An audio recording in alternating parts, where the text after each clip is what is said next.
Welcome back. This is part 2 of our internal medicine clerkship faculty development series. This episode is all about feedback. Why are we doing this? It seems like a really long time ago that students and attendings could spend weeks together on the wards, and the learning opportunities seemed endless. These days, students and residents or attendings may only overlap for 7 to 14 days, and students are really feeling the impact. Many students report either not getting enough feedback or not any at all, or that the feedback is too vague or very positive, and they don't know how to learn and grow from day to day. Some of those students that get really vague and positive feedback then go on to receive evaluations where the selections are much lower than the feedback that they were given, and they feel cheated of an opportunity to grow while with their teacher. But from an attending perspective, you kind of get it, right? Because it's so hard to establish a relationship in such a short period of time where you can give such honest, constructive feedback that's going to lead to growth for the student. In this video, I'd like to give you a 5-point strategy for giving impactful feedback that stimulates growth for your student. We've actually already talked about the first 2 points in the last video, which you do on day 1 during expectation setting. Let's briefly review. The first point is that you must set an expectation for growth for all members of the team, including you, and an expectation that feedback will occur regularly. The second point during that expectation setting session is to identify skill-based learning goals for the week and to select a limited number of goals to work on during your time together, rather than trying to work on them all. To select skills effectively, a good place to start are the learning objectives for the clerkship, which can be found in our clerkship field guide or in the email that the clerkship sends you at the beginning of your teaching attending block. These 2 actions will help you set yourself up as a coach that will work along with your learner on specific skills, making tiny adjustments and tweaks along the way until they are doing it just right. The next 3 points are the what, how much, and when to give feedback. The what, or the content of your feedback, is the most complex, so let's start there. What we're about to suggest may be a total change from the type of feedback that you're currently giving in order to make it more actionable. We want you to shift from qualitative feedback that focuses on approval, or good versus bad, to feedback that is very behavioral, descriptive, and concrete, that is much more actionable for the student. Great, so let's dig into what actionable feedback means. This is a spectrum of feedback from least actionable on the left to most actionable on the right. Less actionable feedback is abstract and high inference. It often includes perception of quality, like good versus bad, and can feel a little bit judgmental. By contrast, more actionable feedback is going to be concrete and low inference, meaning that the feedback contains descriptions of behaviors that the observer wants to see more of or want to change. And you can see that in the example below. But a key component to giving behavioral descriptive feedback is that you need to know exactly what the gold standard looks like. And I really want to discourage you from using an internally developed model as your gold standard, whether that's from previous students or your own example. Internally developed models are problematic for a number of reasons. First, they're pretty susceptible to biases, whether that be recency bias or your own implicit biases. Secondly, it puts students at a disadvantage to not know what the gold standard is that they're working towards. On the other hand, a shared mental model, such as the RHYME framework, creates clarity between you and the student and equity between students at all different sites with different attendings. Additionally, students really love it when your goals are the same goals that they've just been told by the clerkship directors during their orientation. Additionally, using the RHYME framework actually gives you the descriptive language that you need that translates to actionable feedback.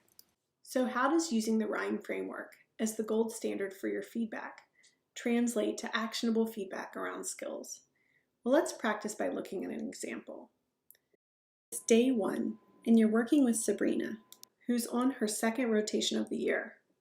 At the beginning of your week, during expectations, she states that she'd like to focus on gathering a more organized history and getting her oral presentations more succinct, since that was feedback from the last site.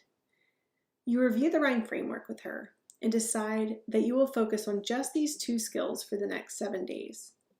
You schedule an observed history for the next day. At the bedside, Sabrina takes the history of a patient presenting with chest pain. She takes an open-ended history, and the patient really opens up to her. When you finally walk out of the room, you realize that 45 minutes have passed, but key elements of the history were not gathered, like pleurisy or risk factors for pulmonary embolism or myocardial infarction. What feedback would you give her? Where do you start?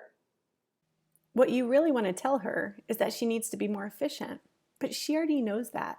Instead, you need to come up with some concrete descriptive feedback that she can act upon to get there. To help you translate the RHIME framework into concrete feedback, we've created feedback tools that break each component of the framework into a collection of observed behaviors. If you can, pause here to review the tool in detail. All of our feedback tools use color coding so that you know which skills are reporter skills, interpreter, or manager. The tool breaks down the skill into a series of micro skills that include descriptive language for you to use. And then the anchors that you choose from are growth-oriented to really encourage you to honestly put what you see and where they need the most growth. This is a great opportunity to talk about how much feedback you would give to Sabrina in this moment, since she has a lot of room for growth. While you're tempted to give her feedback points on the entire history, limit your feedback to a few actionable items at a time. So this is key point number 4 of our strategy. Make your feedback bite-sized.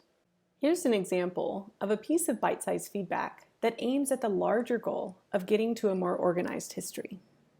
This piece of feedback focuses on building a solid foundation for gathering an organized history by getting that baseline and then using time to organize them rather than some other organizational strategy that can be hard to track during a complicated patient encounter. Our last key point of this strategy examines when you should give feedback. In general, you should give feedback iteratively and frequently, but how that happens can look different depending on the level of the learner. Let's use Sabrina's oral presentation as an example to think about this more. The next day, Sabrina gives her oral presentation on her patient with chest pain. It lasts 15 minutes, includes a lot of extraneous detail about things that are not pertinent, and then her assessment statement includes too many data points that are not translated into medicalese, but she correctly concludes that she thought the person had a PE. You see that she's working on reporting and hasn't yet reached interpreting for this particular patient. You decide that you want to help her identify and translate key elements of the presenting syndrome and use that to filter down history and physical exam. Feels like a big task. So how do you do this while still keeping the feedback bite-sized and actionable? So you could go about this in 2 ways. One way is the most common way I give feedback, which is to give bits of concrete feedback each day, either immediately or shortly after the skill you observe. This is a great approach for students who are at the interpreter level or refining a growing skill. But for students who are at the earlier end of the spectrum of their growth on the clerkship or who are struggling, we recommend investing in a longer feedback session earlier on and then following it by daily bite-sized feedback. So you would actually give minimal feedback in the moment, but later that day, sit with her for a focused skill coaching session. Here's an example. Let's say that you're working on helping her distill and translate her assessment statement. She would present her assessment statement to you, and you would provide corrective feedback, have her reflect on it, and then she would present a new statement. You then repeat this short feedback loop iteratively until she presents an acceptable product. Here's an example of an assessment statement morphing in response to iterative feedback during a coaching session. Okay, so that's our 5-point strategy on giving impactful feedback to your students. That includes setting an environment and expectation for feedback and the content, amount, and timing of feedback on the wards. Giving feedback is a huge topic that's impossible to cover comprehensively in less than 10 minutes. But we hope that this was a helpful primer and that now you have a framework to start with. We'll see you in the next video on writing narrative evaluations for your student. Thanks so much.